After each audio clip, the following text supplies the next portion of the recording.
ముక్తి బంధమో కన్న కలలన్నీ నెరవేర్చే తండ్రి వైతివో రెప్పచాటు కన్నీళ్ళే కష్టాలను మోసెరో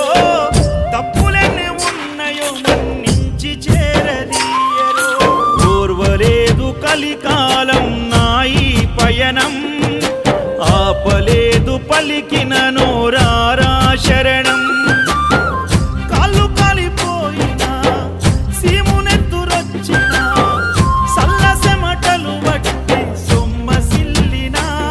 కనిపిస్తే చాలు అంటూ ఆ కలిని మరిచిపోతూ అయ్యప్ప నిన్ను చూడంతే కడుపు నిండదు ఎంత దూరం